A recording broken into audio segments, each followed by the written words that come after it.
Bonsoir bien-aimés, chers éminents et éminentes aigles du Seigneur, les aigles royales. Je vous salue encore ce soir, c'est votre frère, votre serviteur, votre ami, votre collègue, le révérend Denis Boukassa de l'église Saint-Précieux Boutembo. Hier nous avons commencé notre petit enseignement sur les silences de l'aigle. Je parlais sur les 3 phases du silence de l'aigle. L'aigle, dans sa première phase, c'est pendant son incubation.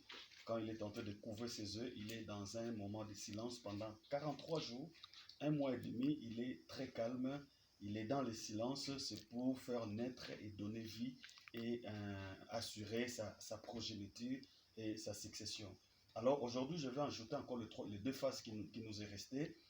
Si nous lisons dans le livre de Habakkuk, chapitre 1er, au verset 8, il est dit ceci: ces chevaux sont plus rapides que les léopards, plus agiles que les loups du soir, et ces cavaliers s'avancent avec orgueil.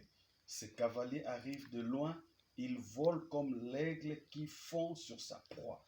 Ok, ils volent comme l'aigle et se fond sur sa proie. Alors, la deuxième phase dans le silence de l'aigle, c'est pendant que l'aigle veut se fondre sur sa proie. Pendant que l'aigle vise sa proie, il est dans le calme, il vise de loin. L'aigle ne déambule pas pour chercher la nourriture. L'aigle ne vagabonde pas comme d'autres animaux, même si le lion, il est aussi fort dans le focus, il suit sa proie il cible sa proie, mais la différence entre le lion et l'aigle, c'est que le lion, il vagabonde et là où il va trouver sa proie, il va se lancer sur sa proie. Mais l'aigle ne fait pas ça. L'aigle reste calme sur l'arbre, soit sur le rocher, il voit de loin parce qu'il a une vision, on appelle microscopique. Il voit dans des 1000 mètres. Donc ça dit 2 kilomètres déjà l'aigle voit. Et il descend sur sa proie et il capte sa proie et il amène pour sa nourriture. Donc pour dire quoi? Il est concentré, il est focalisé, il cible, il pointe.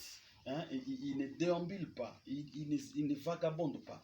Dans ces moments de silence-là, il est en train de viser sa proie. Et c'est très important pour nous, bien-aimés, en tant que serviteur, en tant que leader, il faut viser droit. Il faut avoir un moment de calme, un moment de concentration, un moment de silence pour voir ta cible et aller vers le target, aller vers la cible. Il faut se focaliser. Des fois, nous n'arrivons pas à nous focaliser. Pourquoi? Parce que nous déambulons, nous vagabondons, nous tournons par-ci par-là. Nous sommes en train de chercher là où nous allons trouver la proie. Mais l'aigle ne déambule pas.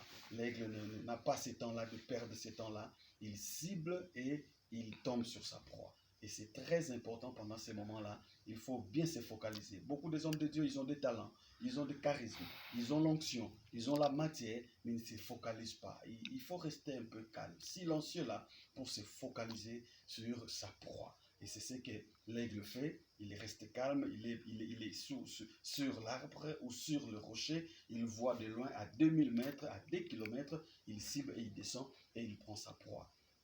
Et en 3e phase, pendant que l'aigle, dans son silence, c'est quand l'aigle se renouvelle. Quand l'aigle se renouvelle. La Bible dit l'aigle se renouvelle.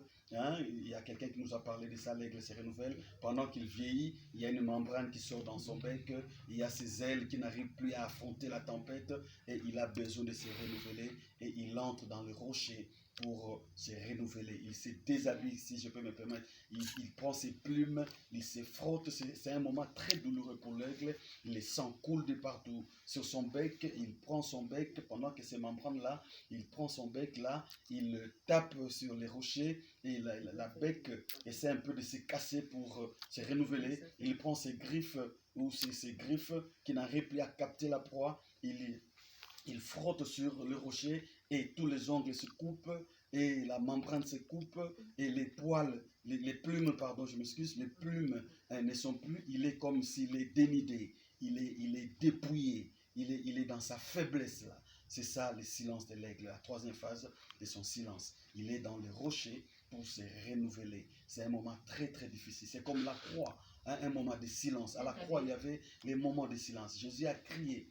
Eli, Eli, Eli, lama sabachthani. Mais aucune voix ne s'est fait attendre. C'était un silence, mais c'était un moment de renouvellement. C'était un moment d'alliance, une nouvelle ère qui voulait sonner. Donc voilà, mes frères et sœurs, mes bien-aimés, les aigles du Seigneur, ce sont là les 3 phases du silence de l'aigle. La première phase, c'est quand l'aigle est en train d'incuber ses œufs pour donner naissance. La troisième phase, c'est quand l'aigle est en train de cibler sa proie. Et la troisième phase, c'est quand l'aigle est en train de se renouveler. C'est très important ce moment de se renouveler pour aller dans une autre ère, inaugurer un autre moment, inaugurer une autre époque, inaugurer de nouveaux événements, une nouvelle alliance. Donc, alors, bien aimé, c'est très important pendant ces temps-là. Il faut rester des fois silencieux. Des fois, il faut aller loin du spectacle, aller loin de la visibilité, du végétariat. Des fois, nous sommes trop visibles. Et surtout quand le ministère croît, nous sommes trop visibles. Mais il faut faire comme l'aigle. Il a ce temps-là de calme, de silence. Il prend le temps d'incuber. Il prend le temps de cibler sa proie. Et il prend le temps de se renouveler. De renouveler. Alors la Bible dit, dans Romains chapitre 12, pour terminer, Romains 12, au verset 1er et 2, il dit, soyez transformés par les renouvellements de votre intelligence. Soyez renouvelés par les renouvellements, soyez transformés, pardon, par les renouvellements de votre intelligence. Alors, il faut des fois se renouveler, il faut se recycler, il faut être fraîche, il faut rebondir encore. Hein? Il faut rebondir. C'est comme les disciples, Jésus il les avait dit, restez dans la chambre haute jusqu'à ce que le Saint-Esprit descende pour rebondir. Bien aimé, il faut des fois disparaître, il faut des fois être dans le silence, il faut des fois être dans le calme pour rebondir avec un nouveau élan. Alors, bien aimé, je proclame un nouveau élan pour les aigles royales. Je proclame un nouveau élan pour tous ceux qui nous suivent. Je proclame un nouveau élan pour les hommes de Dieu. Et que dans ces forums,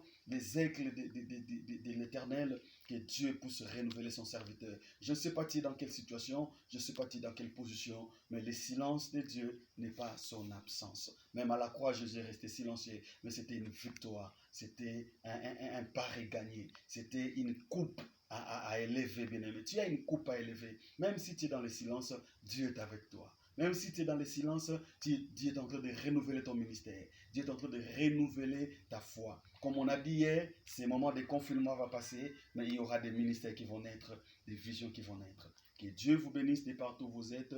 Je vous aime beaucoup. C'est votre frère, votre ami, votre collègue, le révérend pasteur Béni Boukassa de l'église Saint-Pressé Boutembo. Je bénis l'administrateur, l'apôtre Ouchting de là où il est. Je bénis les prophètes Ekofo à Kampala. Je bénis tous les hommes de Dieu dans ces forums. Je bénis l'évêque, les révérends, les bishops Kidicho à Kisangani. Et je bénis tout le monde. Que Dieu vous bénisse. Bye bye.